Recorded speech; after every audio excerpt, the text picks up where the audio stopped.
بسم الله الرحمن الرحيم إن الله وملائكته يصلون على النبي يا أيها الذين آمنوا صلوا عليه وسلموا تسليما اللهم صل على محمد وآل محمد. بسم الله الرحمن الرحيم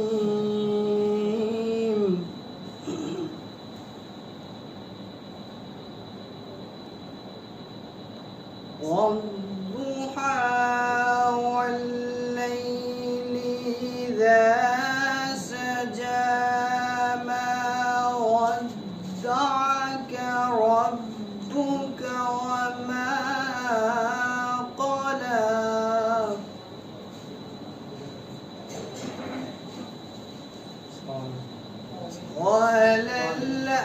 وللآخرة خير لك من الأولى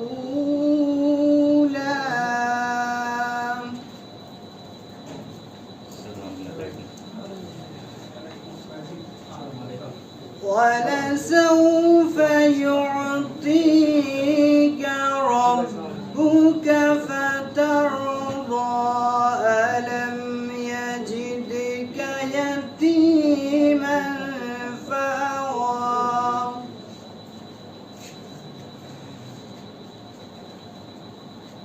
ووجدك ضالا فهدى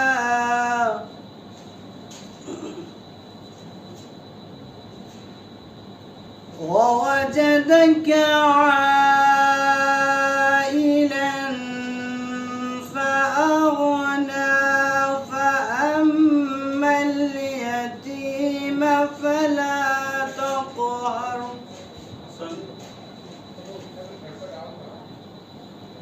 وأما السائل فلا تنهر وأما بنعمة ربك فحدث بسم الله الرحمن الرحيم ألم نشرح لك صدرك ووضعنا عنك وزرك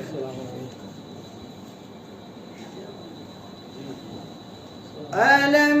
نشرح لك صدرك ووضعنا عنك وزرك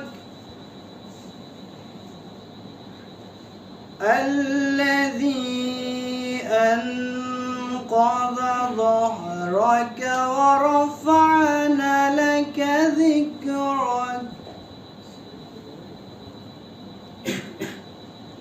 فإن مع العسر يسرا إن مع العسر يسرا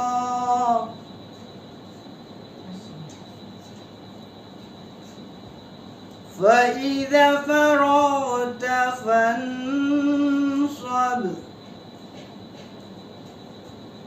وإلى ربك فارغب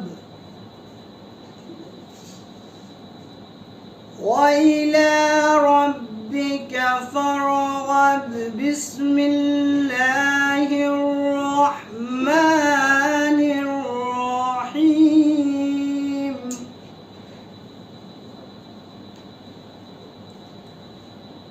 هل أتى على الإنسان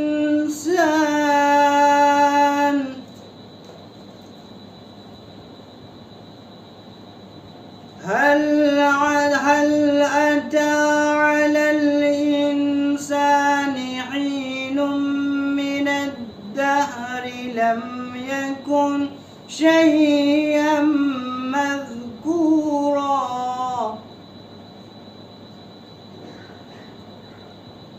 إنا خلقنا الإنسان من نطفة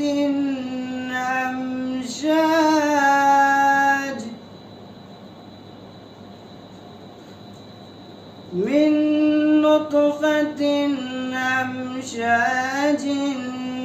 نبتليه فجعلناه سميعا بصيرا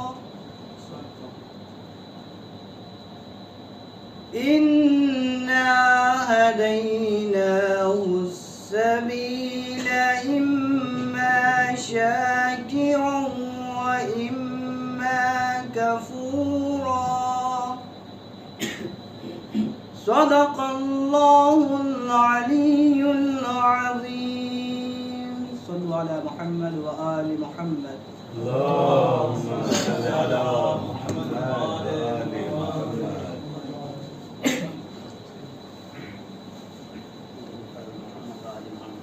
اللهم صل على محمد وآل محمد. حسین جاتا ہے مرنے کو اے میری زینب، قریب آ گیا اب وقت آخری زینب، سلام تم پہ پاپا کی لاڈلی زینب. زینب نے کہا کون ہے پردیسی میں میرا، کیوں جاتے ہو تم چھوڑ کے بھیا مجھے تنہا. زینب کو ہر ایک موڑ پہ تڑپائے گی دنیا، یاد آؤ کہ بھیا. زینب کو ہر ایک موڑ پہ تڑپائے گی دنیا، یاد آؤ کہ بھیا. بات آپ کے ہوگا میری غریبت کا یہ عالم، اسی وقت غریبی بھی کرے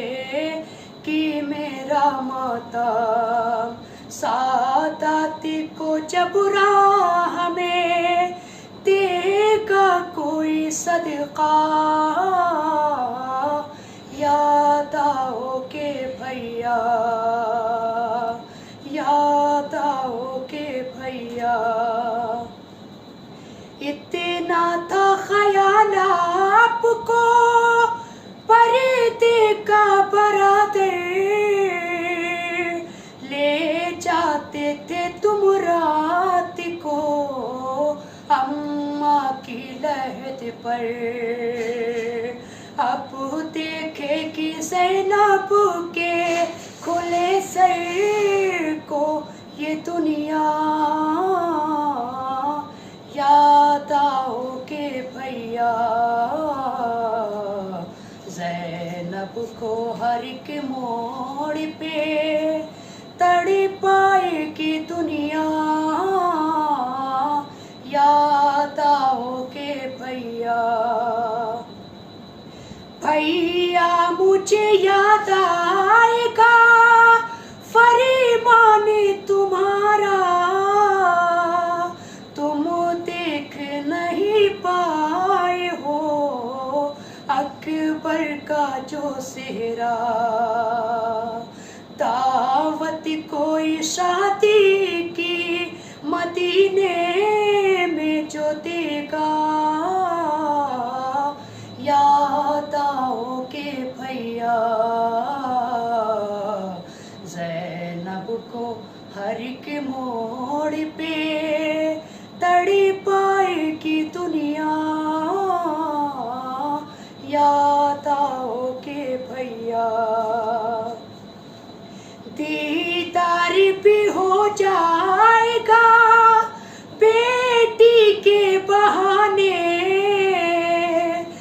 صبح و شام کے زندان میں آہوں کے سلانے، سوئے کی نہیں جب میری لوری سے سکینہ، یاد آؤ کہ بھیا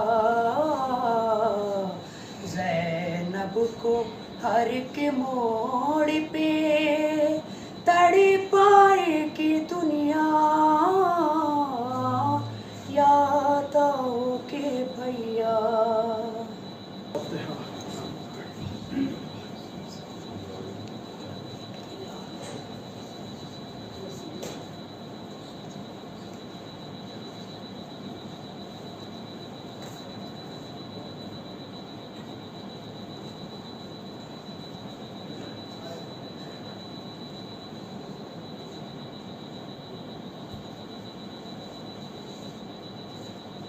أعوذ بالله من الشيطان الرجيم بسم الله الرحمن الرحيم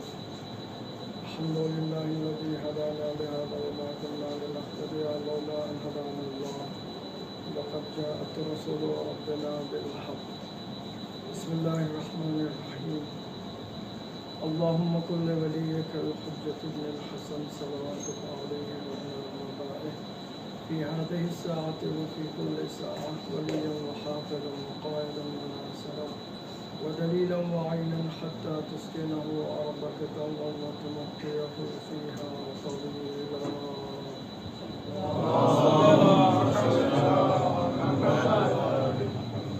ثم الصلاة والسلام على أشرف الأنبياء والمرسلين وعلى آله الطيبين الطاهرين الذين أذهب الله عنهم الرجس وطهرهم تطهيرا. اللهم صل على محمد وآل محمد. أما بعد فقد قال الله تبارك وتعالى في كتابه الكريم وهو أصدق الصادقين وقوله الحق. بسم الله الرحمن الرحيم قل اعملوا فسيرى الله وملكم ورسوله والمؤمنون صلوات محمد وعلى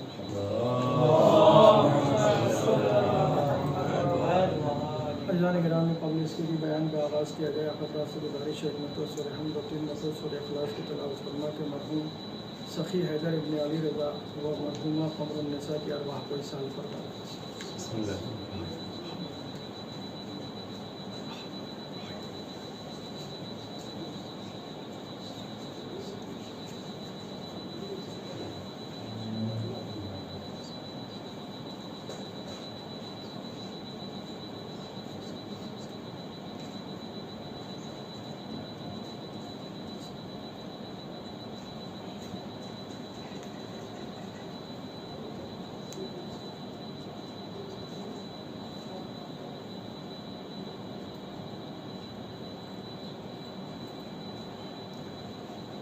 صلوات پہ محمد والی محمد.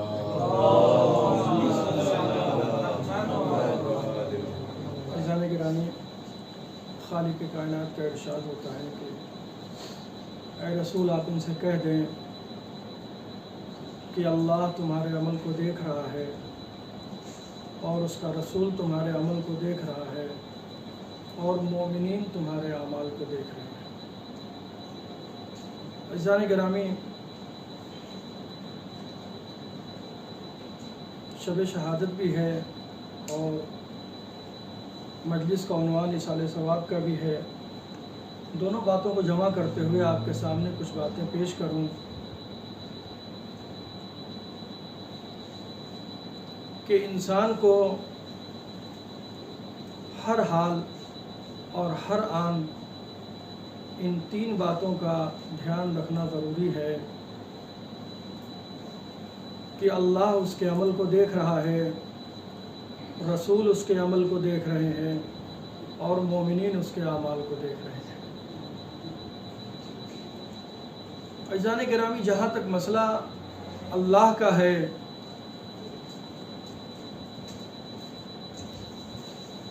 تو یہ عقیدہ الوہیت، اس میں کوئی شبہ نہیں ہے کہ جو عقیدہ الوہیت شیعوں کے پاس ہے، خالص اور بغیر کسی ملاوٹ والا عقیدہ ویسا شاید کائنات میں کسی بھی مذہب کے پاس نہیں ہے. حتیٰ ہمارے بعد فوراً آنے والے اہل سنت والجماعت کے پاس بھی ہمارے جیسا عقیدہ الوہیت نہیں ہے. لیکن بات عقیدہ الوہیت کی نہیں ہے، بات اس کی ہے کہ جو جس کو بھی سب سے بڑا مانتا ہے وہ اپنے مذہب میں یہ ضرور یقین اور اس بات کو مانتا ہے کہ جس کو وہ تسلیم کرتا ہے ایشور، بھگوان، خدا، اللہ، تو ان کے وہاں یہ عقیدہ ضرور ملتا ہے کہ وہ دیکھ رہا ہے. اگر ایسا دیکھنے کا تصور صرف اور صرف ہمارے وہاں نہیں ہے، کیونکہ اگر صرف ہمارے وہاں ہوتا تو ہم انڈیا ہی میں رہتے، ہم کو یہ کبھی نہ سننے کو ملتا کہ ایک ہندو دوسرے ہندو کو کہہ رہا ہوتا کہ ذرا کچھ لحاظ کرو، بھگوان دیکھ رہا ہے. سبحان اللہ. تو عقیدہ ان کے وہاں بھی ہے. لیکن ہاں، ہم فرق کہاں سے پیدا کرتے ہیں؟ عقیدہ الوہیت میں، کہ ہمارے جیسا خالص عقیدہ ہندو تو بہت دور کی بات ہے، اہل سنت والجماعت کے پاس بھی نہیں ہے. ان کا بھی خدا جب جہنم حل من مزید کہے گی تو اپنا پیر اس میں ڈال دے گا. تو ہمارا عقیدہ الوہیت تو ان سے بھی زیادہ خالص ہے. تو جہاں تک مسئلہ اس آیہ کریمہ میں اس بات کا دعویٰ ہے کہ اللہ تمہارے عمل کو دیکھ رہا ہے، تو اس کا تعلق صرف اور صرف ہمارے عقیدے سے نہیں ہے. اس بات کا صرف اور صرف مذہب شیعوں سے نہیں کہہ رہا ہے کہ تم دھیان رکھو اللہ تمہارے اعمال کو دیکھ رہا ہے. نہیں، جو آدمی، جو شخص جس مذہب کو بھی مانتا ہے، جس مذہب کو بھی فالو کرتا ہے، وہ مذہب اس کو کہتا ہے کہ جس کو تم سب سے بڑا مان رہے ہو وہ تمہارے عمل پہ نگاہ رکھے ہوئے ہے. تو اس کو ثابت کرنے کی ضرورت ہی نہیں پیش آتی کہ اللہ ہمارے عمل کو دیکھ رہا ہے. اس لیے کہ جو دنیا میں ان افراد کے علاوہ ہے کہ جو اللہ کو مانتا ہی نہیں ہے، ملحد ہے، ان کو چھوڑ کے جو شخص بھی جس مذہب کو بھی مانتا ہے اس کے وہاں یہ عقیدہ ہے کہ جس کو وہ سب سے بڑا مانتا ہے وہ اس کے عمل کو دیکھ رہا ہے. اب مسئلہ آتا ہے آیہ کریمہ میں دوسرا مرحلہ، کہ جس میں خالق کائنات یہ کہہ رہا ہے کہ اللہ تمہارے عمل کو دیکھ رہا ہے اور اس کا رسول تمہارے عمل کو دیکھ رہا ہے. گفتگو یہی کرنی ہے ہم کو کہ اس کا رسول تمہارے عمل کو دیکھ رہا ہے. آج رسول ظاہری زندگی میں نہیں ہے ہمارے سامنے، تو ہم کیسے اس بات کو تسلیم کریں کہ اللہ کا رسول ہمارے عمل کو دیکھ رہا ہے؟ اس لیے کہ ہم ظاہری طور پہ یہی دیکھتے ہیں کہ اگر دیکھنا ہے کسی چیز کو تو سب سے پہلے تو حیات کا ہونا ضروری ہے، حیات کے بعد آنکھوں کا سالم ہونا ضروری ہے. اگر یہ تمام شرائط پوری ہوتی ہیں تو پھر کسی چیز کو دیکھا جا سکتا ہے. تو اگر ہم اس قاعدے کے تحت دیکھیں تو آیہ کریمہ کو سمجھنے میں مشکل پیش آتی ہے کہ بھائی جب رسول ہے نہیں تو قرآن یہ کیسے کہہ رہا ہے کہ اس کا رسول تمہارے عمل کو دیکھ رہا ہے. تو عزیزان گرامی، ایک روایت ملتی ہے کہ پھر جس سے ثابت ہوتا ہے کہ اللہ کا رسول اگر ظاہری حیات میں نہ بھی ہو، اگر رسول مجسم ہمارے درمیان موجود نہ بھی ہوں، تب بھی وہ ہمارے اعمال کو دیکھ سکتے ہیں. کہا بھئی ہوا کیا؟ کہا روایت بتلاتی ہے کہ جناب سلمان کو کوئی مسئلہ دریافت کرنا تھا، کسی نے ان سے پوچھا تھا اور جناب سلمان کافی جلدی میں تھے. بہت سی تیزی کے ساتھ رسول کے دروازے پہ آئے، دق الباب کیا، آواز آئی کون؟ کہا میں سلمان۔ کیسے آنا ہوا؟ کہا رسول سے بہت ہی ضروری موضوع پہ بات کرنی ہے، ایک سوال ہے، اس کا جواب لے کے مجھے کسی اور کو دینا ہے۔ آواز آئی کہ رسول تو اس وقت گھر میں موجود نہیں ہیں، فلاں باغ میں رسول کچھ ہی دیر پہلے استراحت کے لیے گئے ہوئے تھے، آپ جائیں وہاں باغ میں، ہو سکتا ہے کہ رسول سے آپ کی ملاقات وہیں پہ ہو جائے۔ جناب سلمان تیزی کے ساتھ اس باغ کی طرف آئے۔ آنے کے بعد باغ میں جیسے ہی قدم رکھا،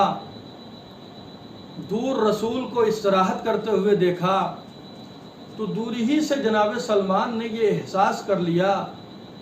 کہ جناب رسالت مآب صرف لیٹے ہوئے نہیں ہیں بلکہ نیند کے عالم میں دکھ رہے ہیں۔ انہوں نے اپنے قدموں کو آہستہ کر لیا اور تاکید کے لیے کہ رسول صرف لیٹے ہوئے ہیں یا عالم خواب میں ہیں، آہستہ آہستہ رسول کی طرف بڑھے۔ جب قریب پہنچے تو بالکل یقین ہو گیا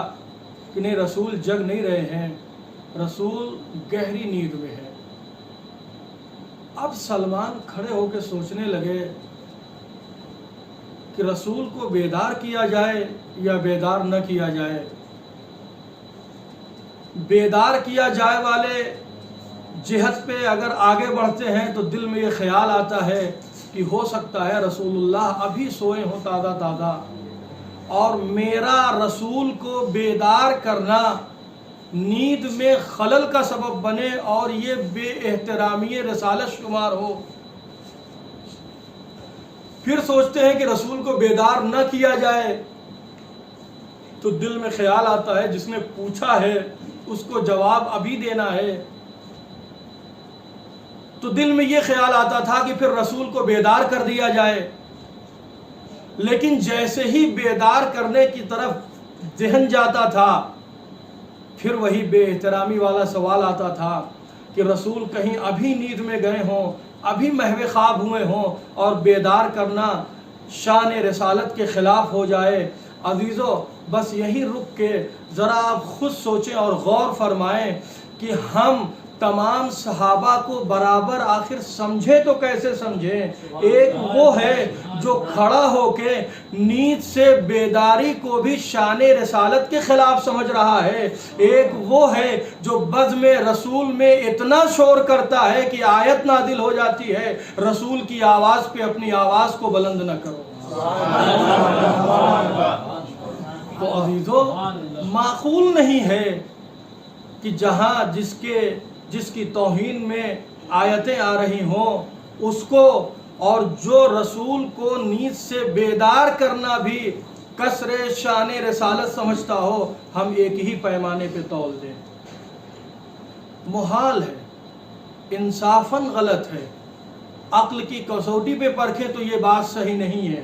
کہ ہم دونوں کو ایک پیمانے پہ تول دیں۔ الغرض جناب سلمان سوچتے ہیں کہ کوئی ایسا طریقہ اپنایا جائے۔ غور کریں گے، موضوع ہمارا یہ ہے کہ اللہ اس کا رسول ہمارے اعمال کو دیکھ رہے ہیں۔ کہا کہ کوئی ایسا راستہ نکالا جائے کہ اگر اس راستے پہ عمل کیا جائے تو شان رسالت میں گستاخی نہ شمار ہو۔ کچھ ایسا راستہ تلاش کیا جائے کہ بالکل ہلکی سی آواز ہو، اگر رسول بیدار ہو گئے تو یہ سمجھ میں آئے گا کہ رسول ابھی گہری نیند میں نہیں تھے، اور اگر رسول بیدار نہیں ہوئے تو واپس چلے جائیں گے۔ جناب سلمان نے باغ کے اندر ایک بہت ہی معمولی سی لکڑی تلاش کی اور سوچا اس لکڑی کو توڑیں گے،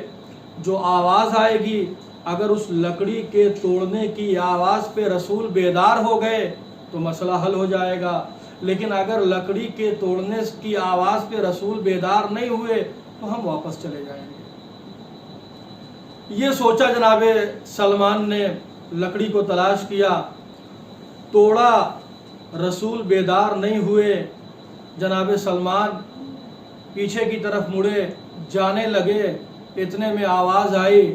سلمان تم جو پوچھنا چاہتے ہو پوچھ کے جاؤ۔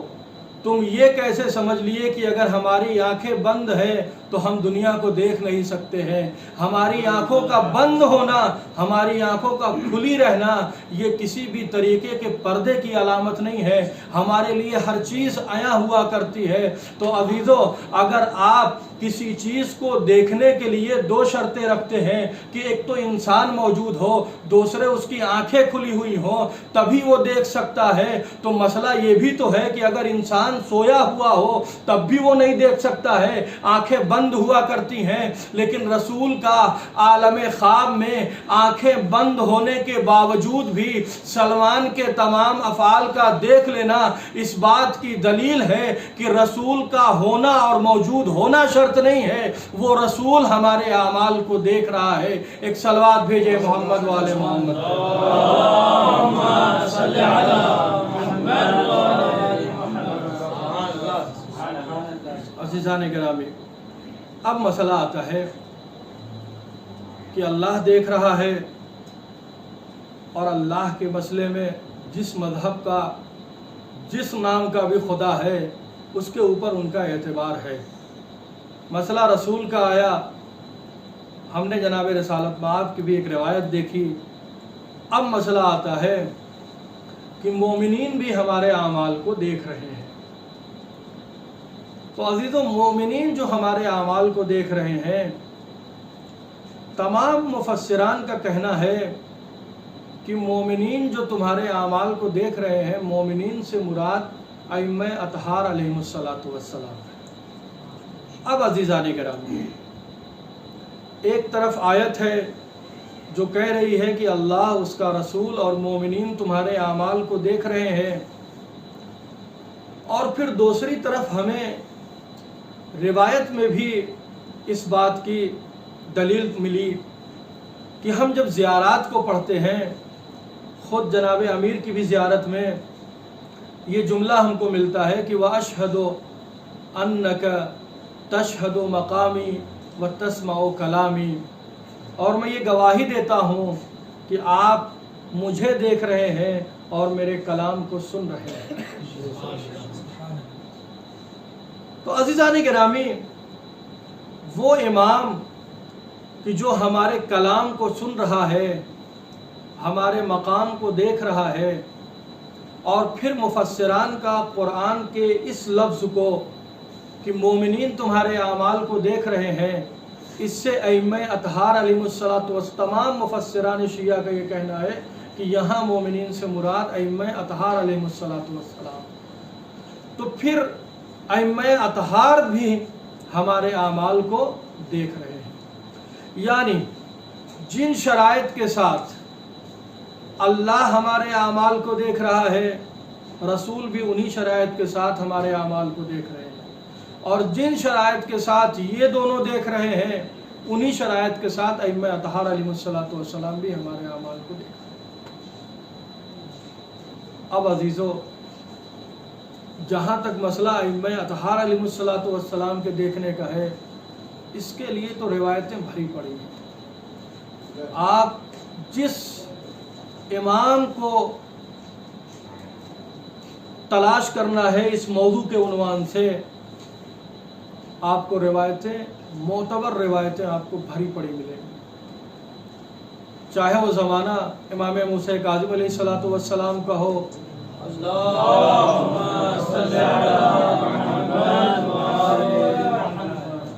آپ دیکھیں علی بن یقطین اور امام موسیٰ کاظم علیہ السلام کے واقعات میں بالکل بے عین ہی یہ آیہ کریمہ ثابت ہو جاتی ہے۔ لیکن چونکہ مجھے تھوڑا آج کی شب کی مناسبت کو بھی مد نظر رکھنا تھا، تو میں نے امام رضا علیہ السلام کی زندگی پہ تھوڑا دیکھا، تو میں آپ کے سامنے دو باتیں پیش کر رہا ہوں، دو روایتیں امام رضا علیہ الصلوۃ والسلام کی۔ روایت یہ بتلاتی ہے کہ صفوی خود ان کا بیان ہے کہ میں ایک قافلے کے ساتھ خراسان سے کرمانشاہ کی طرف جا رہا تھا۔ آپ غور کریں گے، مومنین یعنی ائمہ اطہار علیہ الصلوۃ والسلام ہمارے اعمال کو دیکھ رہے ہیں۔ میں خراسان سے کرمانشاہ قافلے کے ساتھ جا رہا تھا، ہمارے قافلے پہ صحرائی لٹیروں نے حملہ کر دیا اور ہم میں سے سب کو انہوں نے چھوڑ دیا، صرف ایک شخص کو پکڑ لیا، اور یہ وہ شخص تھا جس کے بارے میں لوگوں نے غلط افواہیں پھیلا رکھی تھی کہ یہ بڑا مال و دولت والا ہے، اور وہ صحرائی لٹیرے اسی کو ٹارگٹ کر کے حملہ کیے تھے۔ اس ایک شخص کو پکڑا اور پکڑ کے لے کے چلے گئے اور اسے قید کر ڈالا، اور وہ اس افواہ پہ اتنا زیادہ یقین کیے ہوئے تھے کہ روز بروز اس کی سختیوں میں وہ اضافہ کرتے جاتے تھے۔ باندھے ہوئے تھے، پھر اس کے اوپر ڈھیروں برف ڈال دیا کرتے تھے، اور اس برف کے باوجود جب ان کو سکون نہیں ملتا تھا تو اس کا منہ کھولتے تھے اور منہ کے اندر بھی برف ڈال دیا کرتے تھے۔ ایک دن انہی لٹیروں میں سے کسی کی خانم کو بڑی اذیت دکھی کہ اس کو سب بڑا اذیت دے رہے ہیں اور یہ بار بار کہہ رہا ہے میرے پاس مال و دولت نہیں ہے، اس کو رہا کر دیا، اور وہ بھاگتا ہوا صحرا سے نکلا اور آ کے خراسان میں رکا۔ جب خراسان میں وہ پہنچا ہے تو کسی نے اس کو خبر دی کہ تم اب بول نہیں پا رہے ہو، زبانیں تمہاری بالکل اکڑ سی گئی ہیں، تم ایک کام کرو، نیشاپور میں امام رضا علیہ الصلوۃ والسلام آئے ہوئے ہیں، تم وہاں چلے جاؤ اور ان سے کوئی علاج طلب کر لو، شاید ان کے علاج سے تم صحت یاب ہو جاؤ۔ اس نے بھی سوچا یار یہ تو بڑی اچھی بات ہے، اس نے سوچا نکلتے ہیں نیشاپور کے لیے، لیکن چونکہ ابھی تھکا ہارا بھاگ کے آیا تھا، صفوی کا بیان ہے کہ جب یہ گھر پہنچا اور راستے میں اس کو کسی نے بتلایا تھا تو اس کی خواب جیسی کیفیت ہوئی، یعنی ایسا لگا کہ یہ ابھی خواب میں چلا جائے گا، نیند میں چلا جائے گا، اور اس خواب جیسی کیفیت میں اونگتے ہوئے اس نے دیکھا کہ اس سے کوئی شخص کہہ رہا ہے کہ دیکھو یہ امام رضا آئے ہوئے ہیں، ان سے تم اپنی پریشانی کو بتا دو تاکہ وہ تمہیں کوئی علاج بتا دے، تم ٹھیک ہو جاؤ اس سے۔ تو وہ شخص اسی سوتے ہوئے عالم میں امام سے سوال کر لیتا ہے۔ امام نے کہا تمہارا کوئی بڑا مسئلہ نہیں ہے، تم تھوڑا زیرہ اور اجوائن کا پھول، یہ پھر میں معنی دیکھ کے آیا ہوں اس لیے ایسے، ورنہ امام نے جو بتلایا ہے کمون، ساتر اور مل، یعنی زیرہ اور اجوائن کا پھول اور نمک، یہ تینوں چیزیں ملا کے آپ منہ میں 2 سے 3 بار لگائیں تو آپ بولنے لگ جائیں گے پھر سے۔ یہ شخص بیدار ہوا تو اس کے دماغ سے وہ بات نکل گئی، شاید وہی جو اذیتیں سہے ہوئے تھا وہ توجہ نہیں دے پا رہا تھا اس بات کی طرف۔ بیدار ہوا اور اس نے سوچا یار اس شخص نے بتلایا تھا نیشاپور جانے کے لیے، چلتے ہیں نیشاپور، امام رضا علیہ السلام وہیں ہیں، انہی کے سامنے اپنی مشکل کو رکھیں گے اور مسئلے کو حل کریں گے۔ یہ نیشاپور کے لیے نکلا۔ جیسے ہی نیشاپور پہنچا ہے، نیشاپور میں جیسے ہی وارد ہوا تو کسی نے اسے خبر دی کہ مولا یہاں سے پوچھ کر گئے ہیں اور ابھی امام رضا علیہ الصلوۃ والسلام رباط سعد میں ہے، کوئی جگہ تھی نام رباط سعد تھا، کہ ابھی امام رضا علیہ الصلوۃ والسلام رباط سعد میں ہے۔ اس نے سوچا انتظار نہیں کرنا چاہیے، فوری طور پر یہاں سے نکلنا چاہیے رباط سعد کے لیے۔ وہ نیشاپور سے فوری طور پر رباط سعد کے لیے نکلا۔ رباط سعد میں جا کے اس نے امام کو درک کر لیا۔ جیسے ہی امام سے ملا فوراً اپنی پریشانی کہنے لگا، مولا ایسا ایسا مسئلہ تھا، خراسان سے کرمانشاہ جا رہا تھا، مجھے کچھ لٹوروں نے پکڑ لیا، قیدی بنا لیا، اور ایسا ایسا واقعہ میرے ساتھ پیش آیا۔ میرے دہن کے اندر ان لوگوں نے اتنی ساری برفیں رکھ دیں کئی دنوں تک کہ زبان اکڑ گئی، اب میں بولنے پہ قادر نہیں رہا۔ اس نے کسی طرح امام سے ساری باتیں احوال عرض کی، تو امام نے فوراً جواب دیا، میں نے تو تمہیں کچھ دن پہلے ہی بتلا دیا تھا۔ کہا مولا کب آپ نے بتلایا تھا؟ کہا یاد کرو۔ کہا مولا کچھ خواب سا یاد تو آ رہا ہے، لیکن مولا آپ نے کیا بتلایا تھا وہ نہیں یاد آ رہا ہے، اگر ہو سکے تو آپ دوبارہ دہرا دیں۔ امام نے وہی علاج دوبارہ بتلایا، اور روایتیں یہ کہتی ہیں کہ پھر جب اس نے اسی علاج کو آزمایا تو وہ بالکل صحت یاب ہو گیا۔ عزیزو، مسئلہ شاہد مثال کا یہاں ہے کہ امام کا ہمارے پاس ہونا یا ہمارا ان کے پاس ہونا ضروری نہیں ہے، بلکہ اگر واقعی طور سے ہم نے سارا دار و مدار یہ کر لیا کہ ہماری مشکلیں وہ امام حل کر دے گا، تو اگر ہم عالم خواب میں بھی جائے تو امام اس کا حل بتا دیا کرتے۔ ایک صلوات بھیجے محمد والے محمد۔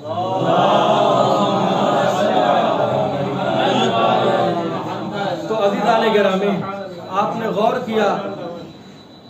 کہ مومنین سے مراد کہ اہل بیت علیہم الصلاۃ والسلام، ائمہ اطہار علیہم الصلاۃ والسلام ہمارے اعمال کو دیکھ رہے ہیں، تو پھر امام رضا علیہ الصلاۃ والسلام کا یہ واقعہ، یہ روایت صاف بالکل واضح کر دیتی ہے کہ واقعی طور سے اگر دار و مدار امام کے اوپر ڈال دیا جائے تو ہمارے مسائل حل ہوتے ہیں، اور وہ امام موجود ہوں یا نہ ہوں۔ کیوں عزیزو؟ کیونکہ مسئلہ یہ ہے کہ ہمارا جو عقیدہ، عقیدہ امامت ہے، اس میں ہم دو طرح سے عقیدہ رکھتے ہیں۔ ایک عقیدہ قبل الموت کا ہے، ایک عقیدہ بعد الموت کا ہے، اور ہمارا دونوں زندگیوں میں جو قبل الموت ہے اور جو بعد الموت کی زندگی ہے، ہم ان دونوں میں ہمارے عقیدے کے لحاظ سے بس ایک ہی بات الگ ہے کہ قبل الموت میں ہم امام کو ظاہری جسم کے ساتھ جانتے ہیں، اور بعد الموت میں ہم امام کو ظاہری جسم کے ساتھ نہیں لیکن معنوی حیات کے قائل ہیں۔ اور اس معنوی حیات کے جو ہم قائل ہیں، اسے روایتیں، اسے آیہ کریمہ دونوں اس بات کو ثابت کرتی ہیں۔ اور جو فیوز و برکات اس امام سے ہمیں ظاہری زندگی میں ملتی ہیں، وہی فیوز و برکات بے عینی، اس میں ذرہ برابر بھی فرق نہیں ہے، بعد الممات بھی وہی فیوز و برکات ہم سے متصل ہوتی ہے۔ دوسرا عقیدہ جس کو ہم زیارت امین اللہ میں اور بھی دوسری زیارتوں میں ہم پڑھتے ہیں، کہ جس میں ہم یہ پڑھتے ہیں کہ امام آپ مفترض الطاعہ ہیں۔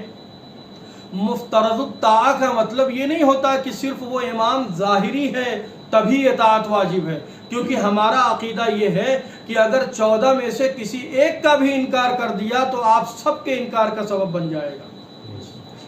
تو عقیدہ قبل الموت اور بعد الموت ہمارے وہاں صرف بس اتنا فرق ہے کہ قبل الموت میں ہم مانتے ہیں کہ امام کے پاس ظاہری جسم ہے، اور بعد الموت کے بعد ہم مانتے ہیں یہ ظاہری جسم فنا ہو گیا ہے بس۔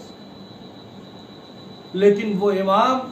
جیسا کہ روایتیں بھی، زیارات کے جملے بھی کہتے ہیں کہ اشہد انک تشہد مقامی و تسمع کلامی، اور آپ زندہ ہیں اور اللہ کی طرف سے رزق پاتے ہیں، یہ خود زیارات کہتی ہیں۔ اب عزیزو، یہ فیوز و برکات جو امام کی طرف سے، چاہے وہ امام زندہ ہوں یا ظاہری جسم ان کا فنا ہو گیا ہو اور وہ ایک دوسری زندگی میں ہوں، ان فیوز و برکات میں کیا کوئی کمی آ سکتی ہے؟ وہ امام جو ظاہری زندگی میں جب اس کے پاس کوئی صحابی جاتا تھا تو وہ اس کے دلوں کے حال کو جانتا تھا، اگر آج یہ امیر کائنات ظاہری زندگی میں نہیں ہے، اگر ہم جانتے ہیں تو کیا وہ ہمارے دلوں کے حالات کو جانیں گے؟ سوال یہ ہے۔ اگر قرآن یہ کہتا ہے کہ اللہ تمہارے عمل کو دیکھ رہا ہے، رسول تمہارے عمل کو دیکھ رہا ہے اور مومنین تمہارے عمل کو دیکھ رہے ہیں، تو وہ امام جو کل خود زندہ تھے اور کوفے کے بازار میں گھومتے ہوئے لوگوں کو دیکھتے تھے اور سکھاتے تھے تجارت کیسے کرنی ہے، ناپ تول کیسے کرنا ہے، وہ ظاہری زندگی میں اگر کوئی امام کے پاس آ جاتا تھا اس کے مسائل حل ہوتے تھے، تو آج کیا وہ مسائل حل ہو سکتے ہیں یا نہیں ہو سکتے؟ مثلا ہم آتے ہیں امیر کائنات سے، کوفے کا رہنے والا ایک شخص تھا، ہر جمعے کو امام کے خطبے میں شامل ہوتا تھا، اور چونکہ آپ جانتے ہوں گے کہ اسی نماز کے دوران میں آج بھی کل بھی رہا ہوگا، یہ کچھ لوگ جو پہلی صفوف میں ہوتے ہیں، پہلے سے آتے ہیں، بیٹھتے ہیں اور روز کا امام سے ان کا تعلق ہوتا ہے، چاہے وہ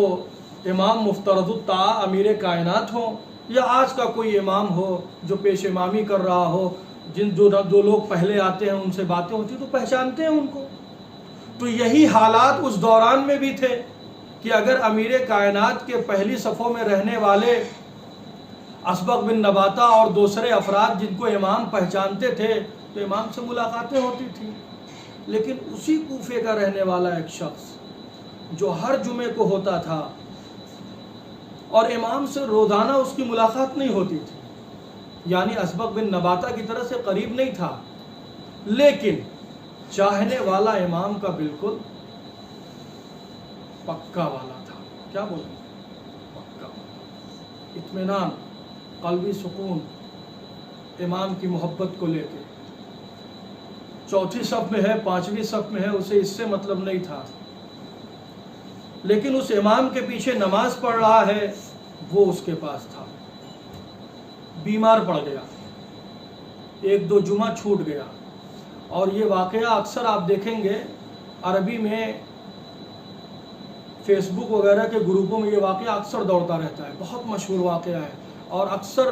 نجف والے اس کو دوڑاتے رہتے ہیں تاکہ لوگوں کے اندر حرارت باقی رہے۔ یہ واقعہ ابھی جلدی پھر میری نظروں سے گزرا تھا فیس بک کے ایک نہج البلاغہ کے گروپ میں۔ بیمار پڑ گیا، ایک دو جمعہ نہیں جا پایا، تیسرا یا چوتھا جمعہ آیا، بےتاب ہو گیا، دو جمعہ تین جمعہ ہو گیا میں نے امیر کائنات کو دیکھا نہیں، کسی بھی طرح اس بار جمعے میں پہنچنا ہے۔ یہ سوچ کے گھر سے نکلا، اس کی اہلیہ روکتی جا رہی ہیں، ابھی حالات تمہارے ویسے نہیں ہیں، ہو سکتا ہے تم اتنی دیر تک نہ بیٹھ پاؤ، نہ کھڑے رہ پاؤ، نہ جاؤ۔ کہا نہیں، شدت زیارت دل کے اندر اتنا مجھے بےتاب کر رہی ہے کہ آج کسی بھی طرح سے امیر المومنین کو اپنی آنکھوں سے دیکھنا ہے۔ آیا جامع کوفہ میں، نماز پڑھا، نماز پڑھنے کے بعد چونکہ مریض تھا سوچا زیارت تو ہو گئی ہے، اب جلدی سے گھر واپس چلے جاتے ہیں، اور امام نماز کے بعد منبر ہی پہ تھے، لوگوں کے سوالات اور جوابات جو ہو رہے تھے، امام اس کے جوابات دے رہے تھے، یہ مڑنے لگا۔ اب جو یہ شخص جس کے دل میں یہ تھا کہ وہ امام مجھے پہچانتا نہیں ہے تو کیا ہوا، لیکن میرے اندر جو شدت زیارت ہے وہ مجھے پریشان کر رہی ہے کہ میں کسی طرح اس کی صورت دیکھ لوں، اس اشتیاق اور محبت میں آیا تھا، لیکن جیسے ہی نماز ختم ہوئی اور واپس اٹھا، جیسے ہی جانے کے لیے مڑا، ایک مرتبہ امیر المومنین نے وہیں ممبر سے آواز لگائی کہ اگر آ ہی گئے ہو تو دو تین صفحے اور آگے بڑھو اور آ کے ملاقات کرتے ہوئے جاؤ۔ عزیزو، اس کے بتانے کا مقصد صرف یہ تھا کہ آپ غور کریں کہ اگر واقعی طور سے ہمارے اندر دل کے اندر بھی کوئی بات چھپی ہوئی ہو اور جسے ہم اپنے گھر کے کسی ایک فرد، اپنی خانم، اپنے بیٹے یا کسی ایک سے بتا کے نکلے ہوں، کائنات میں کوئی بھی نہ جانتا ہو، پھر بھی وہ دلوں کے حالات اتنی نزدیک سے جانتے ہیں کہ صرف یہی نہیں کہیں گے کہ مڑ جاؤ، بلکہ تم اگر کبھی بھی نہ ملے ہو تو تمہارے نام سے تم کو مخاطب کر کے کہیں گے آؤ اور آ کے ملاقات کر کے جاؤ۔ حیران ہو گیا،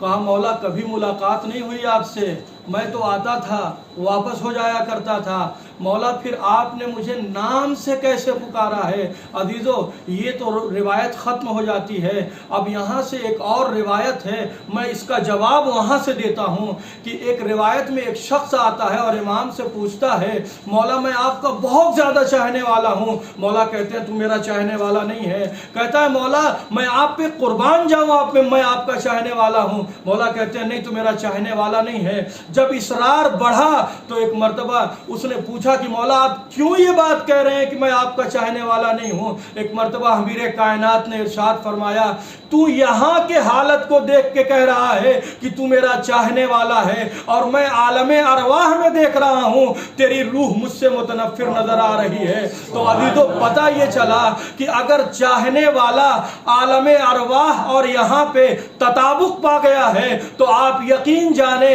جس دن شدت زیارت ہمارے دلوں میں بھڑکی اور شدت زیارت کے ساتھ ہم حرموں میں داخل ہوئے تو آپ یقین جانیں اسے ہمارے قلوب کے حالات پتہ ہے، ہم چاہے بتائیں چاہے بھول کے واپس چلے جائیں۔ ایک صلوات بھیجیں محمد والے محمد۔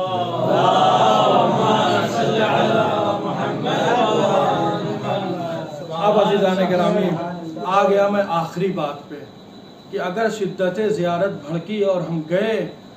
اور ہم بھول گئے تب کیا ہوگا؟ ہمیں نہیں یاد رہا۔ اور امام حسین علیہ السلام کے وہاں بس ایک ہی دن ملتا ہے، شب عاشور اور عاشور جب آپ جائیں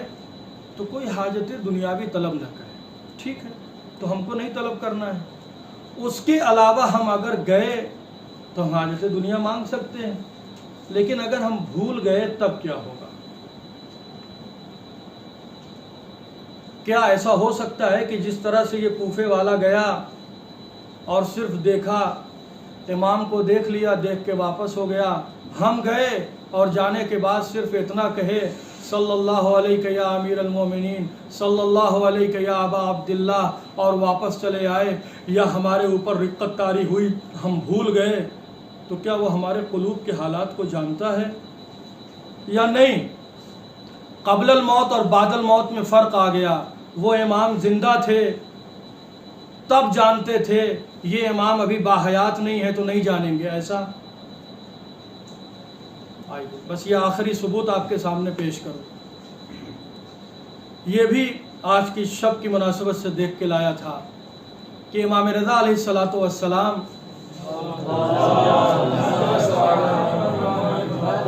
امام رضا علیہ السلام مدینے میں ہیں، عراق سے ایک شخص گیا ہوا تھا، نام اس کا ریان بن سلط، ملنے کے لیے گیا ہوا تھا۔ جب مل لیا اور مل کے اپنے جہاں رکا ہوا تھا سرائے میں، سوچا کہ اب ارادہ کیا خروج الی العراق کہ اب میں عراق کے لیے نکلوں، گھر کے لیے نکلوں، تو سوچا آخری الوداعی ملاقات امام رضا علیہ السلام سے کر لوں۔ جب یہ ارادہ آیا کہ آخری ملاقات الوداعی ملاقات امام سے کر لوں تو اس کے دل میں ایک خواہش پیدا ہوئی۔ آپ غور کریں گے، اس کے دل میں ایک خواہش پیدا ہوئی، معلوم نہیں حیات رہے نہ رہے، امام کے پاس دوبارہ آنا ہو یا آنا نہ ہو، اسی ملاقات میں کچھ ایسا حاصل کر لیتے ہیں کہ آخرت سمجھ جائے۔ کہا یہ سوچ کے وہ نکلا کہ کیا مانگا جائے امام سے، تو روایت یہ بتلاتی ہے اس نے سوچا کہ امام کے پاس جاؤں گا اور جانے کے بعد امام سے امام کی ایک قمیص مانگ لوں گا تاکہ اسے وصیت کر دوں گا کہ مجھے کفن کے طور پر پہنا دیا جائے، یہ اچھا رہے گا۔ پھر سوچا اور کیا مانگا جائے، کہا اور یہ مانگ لیتے ہیں کہ کچھ درہم مانگ لیتے ہیں کہ اگر وہ درہم امام مجھ کو دے دیں گے تو نیت یہ رہے گی کہ اس درہم سے اپنی بیٹیوں کے لیے کچھ انگوٹھیاں بنوا دوں گا۔ یہ دو چیزیں دل میں قصد کر کے نکلا امام سے الوداعی ملاقات کے لیے، آیا ریان بن سلط جیسے ہی امام کی ملکوتی بارگاہ میں پہنچے، روایت کا جملہ ہے، جیسے ہی ریان بن سلط امام کی ملکوتی بارگاہ میں پہنچے، نورانی بزم میں امام کو باوقار انداز سے اپنے جگہ پہ بیٹھا ہوا دیکھا، دل میں ایک ایسی ہوک سی اٹھی کہ میں ان کو چھوڑ کے چلا جاؤں، ان کو چھوڑ کے مجھے عراق جانا ہے۔ ریان بن سلط کا بیان یہ ہے کہ یہ تصور جیسے ہی میرے دماغ میں آیا، میرے اوپر اتنی شدت کا گریہ طاری ہوا کہ میں برداشت نہیں کر پایا، اور میں بالکل زار و قطار وہاں کھڑا ہو کے رونے لگا،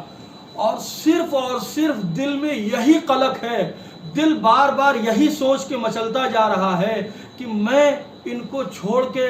اب مجھے عراق جانا ہے، پھر میں ان کی بدم میں آ نہیں پاؤں گا۔ عزیزو یہاں رک کے ایک جملہ کہوں کہ شاید ابھی ہم جب زیارت کرنے جاتے ہیں تو ہم کو وہ احساس نہیں ہوتا ہے، کیونکہ ابھی ہمارے دلوں میں ہے کہ ابھی ہمیں چند سال یہاں رہنا ہے، لیکن شاید ریان بن سلط والی حالت ہو ہماری جب ہم نے بھی یہ ارادہ کر لیا ہوگا کہ اب ہمیں عراق چھوڑنا ہے اور یہاں سے واپس جانا ہے، شاید اس کیفیت سے ہم کو بھی گزرنا پڑے۔ آپ یقین جانیں، اور یہ کیفیت ہونا ہی ہونا ہے، جس دن یہ یقین ہو گیا کہ ہاں اگلے ہفتے اب جو جانا ہے تو اب واپس نہیں آنا ہے۔ کیونکہ اس کے شواہد موجود ہیں۔ آپ جتنے بھی نجفی علماء کو دیکھ لیں جو پرانے گئے ہیں، میں نے یہاں تک سنا ہے کہ جب وہ گئے واپس نہیں آئے، یا کبھی آئے زیارت کرنے کے لیے، پھر جب یہاں سے طلبہ نے ان کو فون کیا تو صرف اور صرف یہ جان کے کہ فون نجف سے آیا ہے، اسی فون پہ رونے لگے کہ تم نے فون نجف سے کیا ہے۔ یعنی کیونکہ دل میں وہ یادیں تازہ ہو گئیں، جب وہ کبھی امیر کائنات کی بارگاہ میں ہوا کرتے تھے، کبھی ابا عبداللہ کے صحن میں بیٹھ کے دعائے کمیل پڑھا کرتے تھے، وہ یادیں تازہ ہو گئیں، وہ چیزیں یاد آ گئیں۔ تو عزیزو شاید وہی مرحلہ تھا ریان بن سلط کے لیے کہ یہ سوچ رہے تھے کہ اب اس امام سے رخصت ہونا ہے، میں آیا ہوں آخری ودا کے لیے، اب مجھے عراق چلے جانا ہے، اب یہ ملکوتی فضا میسر نہ ہوگی، اب یہ نورانی ماحول مجھے میسر نہ ہوگا۔ یہ سوچ کے دل اتنا زخمی ہوا، زار و قطار روتے رہے۔ اسی رونے کے عالم میں ریان بن سلط کا بیان ہے، میں یہ بھی بھول گیا کہ میں امام سے کہنا کیا چاہ رہا تھا، میرے دل میں نیت کیا تھی، میرے دل میں خواہش کیا تھی۔ میں اسی عالم میں زار و قطار روتے ہوئے واپس ہونے لگا، جیسے ہی دروازے پہ پہنچا ہوں آواز آئی، یا ریان ارجع، ریان کہاں جا رہے ہو؟ ارے واپس پلٹو، تمہیں کچھ مانگنا تھا، تم بھولے جا رہے ہو۔ ایک مرتبہ ریان کو یاد آیا، کہا مولا کیسے یاد رکھوں، دل میں اس جدائی کا زخم اتنا گہرا ہو گیا ہے کہ مجھے کچھ بھی یاد نہیں، بس صرف اور صرف یہ دکھائی دے رہا ہے کہ مجھے آپ سے جدا ہونا ہے، مجھے آپ سے رخصت ہونا ہے۔ ایک مرتبہ ریان بن سلط کا بیان ہے کہ امام نے مصلے کا ایک کونا اٹھایا، قمیص نکال کے دی، دوسرا کونا اٹھایا، درہم نکال کے دیے۔ جب میں نے درہموں کو شمار کیا تو 30 درہم تھے، اور مجھے یقین ہو گیا کہ یہ میرے کفن کے لیے استعمال ہو جائے گا، اور یہ میری بیٹیوں کے انگوٹھی بنانے میں کام آ جائے گا۔ عزیزو آپ نے غور کیا شاہد مثال پہ، ریان بھول گئے تھے، ریان کو یاد نہیں تھا، لیکن عزیزو اگر واقعی طور سے دل سے تڑپ کے اگر ہم امام کی بارگاہ میں جائیں تو اسے بتانا نہیں پڑتا ہے، بلکہ وہ خود ہمیں یاد دلایا کرتا ہے۔ بس پتا چلا اس امام کی ظاہری زندگی اور زندگی بعد الموت میں کوئی فرق نہیں ہے، وہ ہمارے اعمال کو بھی دیکھ رہا ہے اور ہمارے دلوں کی حاجات کو بھی جانتا ہے۔ ایک صلوات بھیجے محمد والے محمد۔